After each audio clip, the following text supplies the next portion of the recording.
सबसे बड़ा भक्त कौन? एक बार फिर देवर्षि नारद के मन में यह अभिमान पैदा हो गया कि वे ही भगवान विष्णु के सबसे बड़े भक्त हैं। वे सोचने लगे, मैं दिन रात भगवान विष्णु का गुणगान करता हूँ, फिर इस संसार में मुझसे बड़ा भक्त और कौन हो सकता है। किंतु पता नहीं श्रीहरि मुझे ऐसा समझते हैं या नहीं। यह विचार कर नारद भगवान विष्णु के पास क्षीर सागर में पहुँचे और उन्हें प्रणाम किया। विष्णु जी बोले, आओ नारद, कहो कैसे आना हुआ। नारद बोले, भगवान मैं आपसे एक बात पूछने आया हूँ। भगवान विष्णु बोले, मैं तुम्हारे मन की बात जानता हूँ नारद, फिर भी तुम्हारे मुँह से सुनना चाहूँगा। नारद ने कहा, हे देव, मैं जीवन भर आपका गुणगान करता रहा हूँ। पल पल हर क्षण मुझे बस आपका ही ध्यान रहता है। आप मुझे यह बताइए कि क्या मुझसे भी बड़ा आपका कोई अन्य भक्त है इस संसार में। भगवान विष्णु समझ तो पहले ही गए थे कि नारद को अपनी भक्ति पर अभिमान पैदा हो गया है, किंतु अपने मन की बात छुपाकर वे बोले, इस प्रश्न के लिए तो तुम्हें मेरे साथ मृत्यु लोक चलना पड़ेगा। नारद बोले, ठीक है भगवान, मैं मृत्यु लोक चलने के लिए तैयार हूँ। भगवान विष्णु नारद को लेकर मृत्यु लोक चल पड़े। धरती पर पहुंचकर दोनों ने किसान का भेष धारण किया और एक गांव के किनारे बनी एक झोपड़ी की ओर चल पड़े। विष्णु बोले, नारद, मेरा एक बहुत बड़ा भक्त यहाँ इस कुटिया में रहता है। आश्चर्य है, क्या मुझसे भी बढ़कर भी किसी की भक्ति हो सकती है। नारद के मुख से निकला, क्या वह भी मेरी तरह आपका ध्यान लगाए रहता है।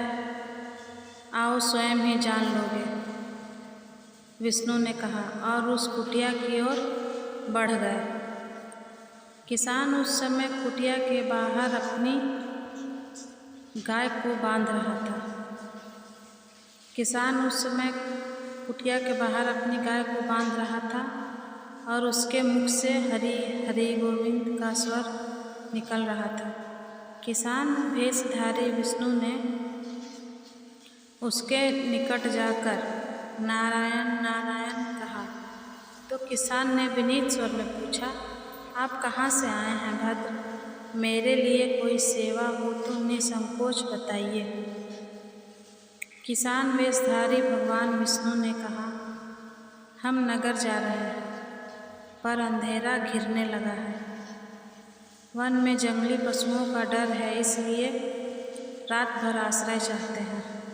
किसान ने प्रसन्न भाव से कहा, मेरी कुटिया में आपका स्वागत है भद्र, और जो रखा सूखा घर में है आपके लिए हाजिर है। भगवान ने मुझे आप लोगों की सेवा करने का अवसर दिया है, बड़ी कृपा हुई उनकी। बाहर दलान में एक खटिया पर दोनों को बिठाकर किसान अंदर गया और अपनी पत्नी से कहा, देवी, दो अतिथि आए हैं। किसान की पत्नी उस समय अपने बच्चों को भोजन परोस रही थी। धीरे से आटे का बर्तन देखती हुई बोली, घर में इतना सा ही आटा है और ये बच्चे और भोजन मांग रहे हैं। किसान बोला, कोई बात नहीं, हम अतिथियों को भरपेट भोजन कराएंगे। तुम बच्चों को आज कांजी बनाकर पिला देना। भगवान विष्णु ने उन दोनों का सारे वार्तालाप को सुना, फिर भी परीक्षा के लिए भोजन की थाली पर बैठ गए। जब दोनों भरपेट भोजन कर चुके थे तो नारद सोचने लगे, यह सीधा साधा गृहस्थ भगवान का सबसे बड़ा भक्त कैसे हो सकता है। उधर श्रीहरि ने किसान से और भोजन लाने की फरमाइश कर दी। बोले, मेरा पेट अभी भरा नहीं है, क्या और भोजन मिलेगा। किसान रसोई घर में गया और जाकर पत्नी से पूछा, कुछ और भोजन बचा है क्या। पत्नी बोली, बच्चों के लिए कांजी बनाई है, बस वही शेष है। विष्णु और नारद वह भी पी गए।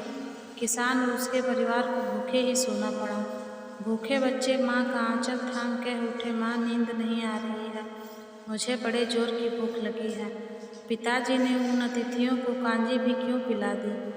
किसान ने बच्चे के सर पर हाथ फेरते हुए कहा, अतिथि को भोजन कराना स्वयं विष्णु भगवान को भोग लगाने के समान है बेटा। बाहर दलान में दोनों अतिथि अलग अलग बिस्तरों पर लेटे हुए थे। भगवान विष्णु ने कहा, तुमने सुना नारद, किसान और उसके परिवार को भोजन नहीं मिला, फिर भी वह मेरे गुण गा रहे हैं। यह तो कुछ भी नहीं है, मैंने तो कई कई दिनों तक भूखे रहकर आपका स्मरण किया है।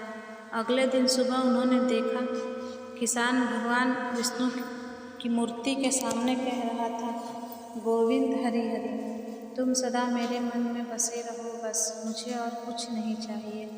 फिर दोनों अतिथियों से बोला, हरि की बड़ी कृपा है, वही जग का रखवाला है। प्रभु की दया से रात को कोई कष्ट तो नहीं हुआ। जब तक आपका जी चाहे तब तक आप दोनों यहाँ रहें, मैं खेत पर जा रहा हूँ। किसान भेषधारी श्री हरि बोले, हम भी तुम्हारे साथ चलेंगे यदि तुम्हें कोई आपत्ति न हो तो। नारद और विष्णु भगवान किसान के साथ उसके खेत पर गए। किसान बोला, यही है अपना खेत, अब मैं अपना काम करूँगा, गोविंद हरि हरि।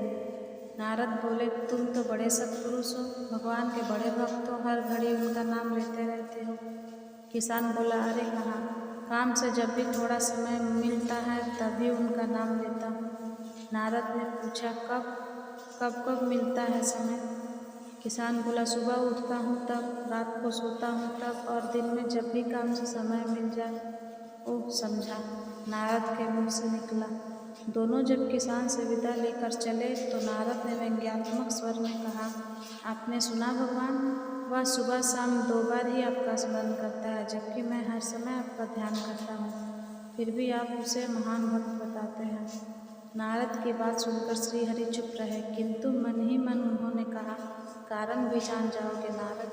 विष्णु ने एक कलश को तेल से लबालब भरकर नारद को दे दिया और बोले, नारद, इसे अपने सिर पर रखकर बिना हाथ लगाए सामने वाली पहाड़ी तक ले चलो। ध्यान रहे इस कलश में रखे तेल की एक बूंद भी जमीन पर गिरने न पाए। नारद बोले, यह कार्य सहज तो नहीं है। यह कहकर नारद ने कलश सिर पर रख लिया और पहाड़ी की ओर चल दिए। नारद पहाड़ी तक गए और लौट आए। विष्णु बोले, लौट आए नारद, ठीक है, अब यह बताओ, इतनी दूर जाने और आने में तुमने कितनी बार मेरा स्मरण किया है? नारद बोले, एक बार भी नहीं भगवान। करता भी कैसे, मेरा सारा ध्यान तो तेल और कलश की तरफ लगा हुआ था। श्री हरि बोले, तब तुम ही सोचो, वह किसान दिन भर कठिन परिश्रम करता है, फिर भी 2-4 बार मेरा नाम स्मरण करता है, और तुम एक बार भी मेरा स्मरण नहीं कर पाए। विष्णु की बात सुनकर नारद के अंतर्चक्षु खुल गए। वह श्री हरि के चरणों में गिरकर बोले, मान गया प्रभु, जो इस संसार के झंझटों में रहकर भी आपका स्मरण करते हैं वे ही आपके सबसे बड़े भक्त हैं। जय श्रीमन नारायण।